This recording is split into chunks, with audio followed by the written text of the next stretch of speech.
YouTubers, welcome back to my channel. I'm here with Brett to tell his second part to his worst Tinder date. If you didn't see part one, look in the bio for the link. So Brett, let's recap what happened. So I met, I thought it was Brittany. There was a girl on Tinder. I thought her name was Brittany, and when I showed up to pick her up for the first date, it was actually her mom using her photo and name, I assume it's her name, as her profile. So we still ended up going on the first date, and things kind of went okay. So we actually did go on a second date, and then she told me she was married. So we kind of didn't talk for a while. That kind of upset me, but then we did end up starting to talk again. So that's where we left off in the first video. So it was after New Year's, you said. Y'all, it was on New Year's you started communicating again, and let's go from there. So what happened after that? So right after New Year's, I actually had tickets to a Carolina Panthers playoff game. Wow. Yeah, so I had actually won 2 tickets off the radio, so I needed to find somebody to go with me, and she had previously expressed some interest in the Panthers, so I was like, well, why not? You know, we've been talking a little bit here lately, so maybe it'd be good for us to see each other again and see maybe. So you were wanting to overlook her past, because she happened to be married in the past. Yeah, okay. So maybe see, okay, is this something, I guess you could say, worth the risk, or, you know, should we just go our separate ways? So she accepted, and I have no idea what she told her husband, but we ended up going to the game together, and it started good. We started tailgating, and she actually met some of my friends, and they were actually all kind of cool with her. Did they think it was weird that you were with someone a lot older? Did they ask questions?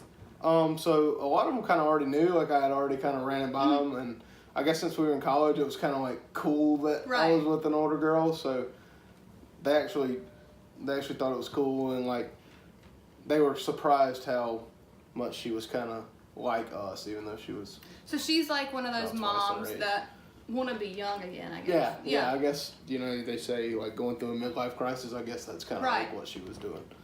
So yeah, it was going good. She was hanging out with us, and my friends didn't have tickets to the game. They just came to hang out before, since we were all going to school in Charlotte. So we just all hung out and had a good time, and then me and her went on into the game. You know, didn't think much of it. We got to our seats, and then she obviously doesn't drink very much, and she had a little much to drink at the tailgate. Wow. Was she normal walking in? Did she seem okay? I mean, yeah, she was just, you know, kind of like buzzed. She wasn't like drunk and stumbling, like to where I thought there was any reason maybe we shouldn't go into the game. So she wanted a beer while we were at the game, so I was like, okay, you know, might as well. I mean, I was probably, you know, you can't go to a game without getting a beer. So she had a beer at the game, and I guess maybe I don't know. Like the game, the game just kind of went on, and she kept having to get up and go to the bathroom. I mean, it was kind of aggravating, you know. You couldn't really enjoy the game we ended up losing, so it wasn't a huge deal. It wasn't a huge deal that I missed part of the game, but it still was, you know, kind of annoying. Yeah, your attention had to be, you know, drifted. Yeah, and she said she liked the Panthers and all, and she was a big sports fan. But was she into the game? You know, it really didn't seem it, so. Right. After she's lied to you twice, you're kind of like. Maybe she don't even know anything about it. Maybe she was just telling me that. So, yeah, it was in about the end of the third quarter. We had actually made it through halftime and all fine, and said she wasn't feeling very good. And yeah, I was like, you know, like, do you need to leave? You know, what's the problem? And I don't know. She told me she didn't need to go. You know, like everything. Well, what did she say was wrong? Everything was fine. She said she just felt queasy, and you know, I didn't know if it was what we had ate, or you know, you have no idea. Well, then probably, you know, 5 or 10 minutes later, she actually throws up in the aisle while we're sitting there, and it kind of like got on the back of the people sitting in front of us. And wow. Yeah. And were they? What was the reaction? I mean, what was your reaction? What was their reaction? Were you embarrassed? I was embarrassed for sure. Yeah, it was pretty bad, coming from my point of view, because right. I mean, you know, people assumed she was with me. Heck, they might have thought she was my mom. You know, I had no idea what they thought. But yeah, she threw up, and then like it didn't really get on the people in front of us, but I guess like it splat. I don't know. I'm sure they heard it. Describing it. Yeah.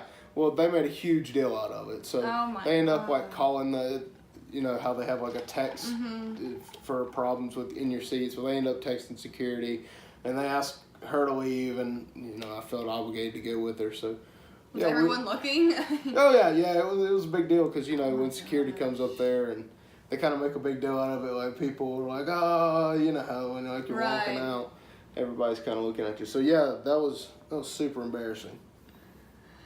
Wow. So how did y'all get home? Did you just take her back to her apartment? Yeah, well, we had Ubered up there, so we just called an Uber and I just had to take her home, and then went home also. And you know, I was kind of like, okay, that's the last straw, you know. Right. Got to be done. Did you say anything to her in that moment? No, yeah, she was, you know, she kind of felt bad, and she still, I guess, wasn't feeling well. So I mean, I was afraid she was going to throw up in the Uber too. So we, you know, just got her home, and then I was like, all right, you know, maybe I won't talk to her again. Maybe we'll talk and try to figure all this out. Who knows? Like, her husband she did say her husband traveled a lot, so I guess maybe he wasn't home, but I didn't know, like, if he's home, how's she going to explain this to him? Right. So I was like, all right, we're done. You know, it's over now, and it's... So how did the next day, did y'all talk? Yeah, she ended up texting me, and, you know, she went on about how sorry she was and all that, but, yeah, I was kind of over it. It was like, well, you know, Did you say anything to her? Did you tell her, you know, this is why I don't want to talk anymore? I kind of told her, like, you know, it just doesn't seem like we're really compatible. I mean, I was just looking for any excuse really to get out. What was her response? She said she understood, you know, She apologized? Yeah, definitely. She was very apologetic. That's kind of how it all started. And she was like, let me make it up to you. Let me take you to dinner or something like that, something along those lines. And I just wasn't really interested. And then actually, it was about 2 or 3 days later, and she actually kind of lived on the south side of Charlotte, and I went to school on the north side.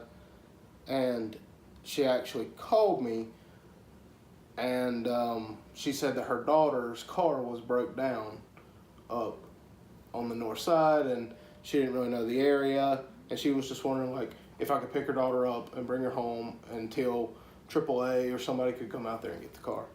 So, you know, I didn't really want anything to do with her, but right, I still, it's a weird situation. Yeah, you feel bad for just leaving somebody, you know, especially somebody my age on the side of the road. So I was like, all right, you know, I'll go pick her up. And yeah, that's kind of where things got even weirder. Okay. So, met her daughter, and I mean, her daughter was a lot like her. I mean, she was pretty, she was nice, she was the girl I'd actually seen in the pictures. Did she know that y'all had a previous, you know, dating, talking stage? You know, I didn't ask her, and I think she knew, but I don't know like how much she knew. Okay. Like, I guess she knew I was probably her mom's friend, but I don't know if she knew. Yeah, I didn't know if she knew really what was going on. But yeah, I ended up taking her home, and actually by the end of it, I actually got her number. Wow, so you came out and asked for her number? Yeah, I ended up, I was like... So she seemed interested as well? Yeah, and I mean, I didn't know how it would go with her knowing maybe I had dated her mom or whatever, and, you know, and then as things kind of progressed, we actually went on a date, and then I kind of had to reach out to her mom and was like, listen, I actually kind of like your daughter. So you had to be the one to tell the mom. Did she say anything to her mom about it, or do you know? You know, I don't know, but I kind of wanted to hear for myself. Right. Like, hey, is this gonna be weird? Right. You know. And she said, no, it's fine. She definitely understands. She thought I was a good guy for her daughter. And to kind of make a long story short, I'm actually still dating her daughter. Wow. So, what is her, daughter's thoughts on this? Do you ever go see her mom? Are you awkward around her? Yeah, I wasn't real sure how that would go, like going to dinner with them, but no, I think it's completely cool. Like, I think her mom ended up kind of like sitting down and talking to her dad, or they worked out their issues, and she kind of came clean. So it's like nothing ever happened. Yeah. Wow. Actually worked out like best case scenario. Well, sometimes you gotta go through the bad to get to the good. So I guess so. Yeah.